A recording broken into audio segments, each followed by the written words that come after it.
to Russian Council for International Affairs and your partners for organizing such an event. I do study water resources for almost 14 or 15 or something years, and that's probably one of the peaking summers when we have such an intense dialogue regarding international cooperation over water resources. Unfortunately, the reason here is not so optimistic, and in my talk today I would like to particularly focus on such an implication of climate change, such a consequence of climate change as water extremes, particularly droughts and floods. And this summer we observed not a recording, but one of the peaking droughts in the southern parts of Russia, in neighboring countries with Russia. In Central Asia, we observe record of the decade floods in the Russian Far East, the same we see in Europe. And the season of forest fires just continues, and many regions in Russia face this challenge.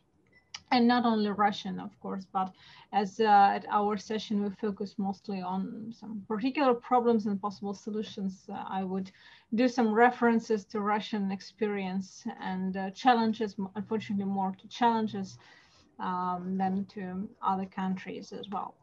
The problem here is that the attention water sector faces this year risks to be much lower, for example, next year when we see, or hopefully not see, another wave of coronavirus, or just by cyclical relations, the next summer won't be as hot as this one.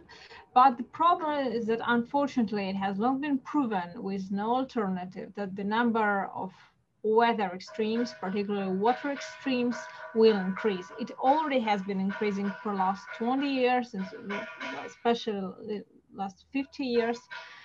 And in principle, Asian part of Russia, Asia in general, are one of the regions where no one can hope for anything but the rising complexity of weather conditions.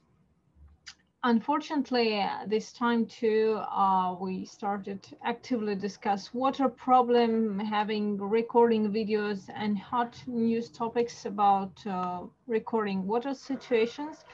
However, speaking about reactions towards water extremes this year, we observe that it becomes very hard for governments to mitigate both extreme situations, the one related to COVID and rising waves, and the other related to water extremes, because lots of symptoms of extremely hot summer this year we had early this summer and even in the late spring, but many measures haven't been undertaken at the time, as most of the capacities of emergency services were dedicated, operational groups were dedicated to mitigating COVID challenge. Regarding the steady trend for rising number of water extremes, to my opinion, we have to incorporate strategic emergency water planning into our system in a much more complex and steady way, because every year the number of that extremes will increase, as I mentioned, well, not every year, but gradually from year to year, the number will increase. And in the case when special forces or profiled ministries will have to fight for emergency financing every year, the chance that we will be able to properly mitigate these extremes will be pretty low. However, countries like Russia and others, India, Sri Lanka, of course, will have to figure out how to systematically invest in water infrastructure projects and introduce new technologies. And fortunately or unfortunately, in some regions, to reorient agriculture and industry to more water-saving crops and technologies. In some regions of Russia, we observe the problem that drought becomes a real challenge, not just for wheat production, that is, but for rice production. And rice production in drought areas becomes a pretty heavy challenge to common sense in the coming years. It means that if we consider water problem in the next way, as it's doing as a best practice since Rio de Janeiro, in 1992. So we have to add to water, food, energy, climate nexus, we have to add education, because the reorientation of and re-education of people who live in the regions that will suffer from rising water challenges will demand lots of efforts, lots of money, especially because many people who are already involved in these agricultural sectors or other water intense productions in these regions, they are not so young. And we will have to elaborate special educational approach to change their life as quickly as climate changes water situation in their regions. Um, Countries will have to figure out how to systematically invest in water infrastructure projects, and as well as that always meets the problem of financing. I would like particular focus on the mechanisms that can be applied to mitigate this challenge. It seems very important to get out of the rut that the central government usually has no money for profound water reforms, and regional government have no capacities to conduct these reforms on their own. So the one thing that usually happens are either extremely small scale projects or fighting for emergency finance when drought or flood comes. Private investors usually don't have enough incentives to do so, as beneficiaries of water related projects and investors typically are not the same subjects. And in this regard, it's important to reconfigure the system of interaction with development institutions. Nowadays, the most of the agenda of key development institutions in Asia, in Greater Eurasia, is focused on mitigating global crisis initiated by COVID-19. However, the recent St. Petersburg Economic Forum, I participated in a very interesting meeting where representatives of most of development institutions from Russia, Eurasia, China, India, Europe have been presented, and they declare that all development institutions now profoundly change their development strategies and try to shift their work from project finance model towards collection of projects and then development of these projects and so on. So in fact, development institutions will gradually move towards typical investment banks. And from this regard, water-related projects have to raise their voice, as I would say that green finance, being extremely important topic that we definitely will discuss on the other sessions, to some extent reduces capacities for water projects that are part of blue finance.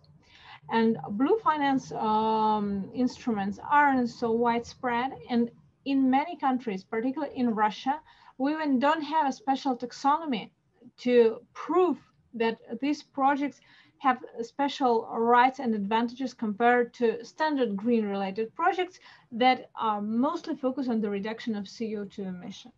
However, for many Russian regions, as well as for Indian or Sri Lankan regions, the water-related problems compared to broader climate change, usually to CO2 emission, aren't the problems of future generations. They are the problems and extreme challenges of generations that live nowadays. However, special tools to promote this financing are much less presented in international agenda than just the green ones. So speaking about particular tools, I think that our countries have to invest lots of efforts into development of special blue taxonomy and a necessary but not enough condition to promote a restructuring of investments of development institutions or targeted to support profound water-related reforms. Of course, small-scale water projects are very important, especially for local communities. But if we speak about the impact of climate change on water sector, it won't be enough to launch 10 very well-fitted small-scale projects. We need to reform the whole system of water management. I would also say that some strong backgrounds for it already exist, particularly BRICS and New Development Bank of BRICS that has lots of priorities related to sustainable development and green financing, has now yet special programs related to water related funds. I think that such an institution as BRICS Water Fund could be a very important tool, not just to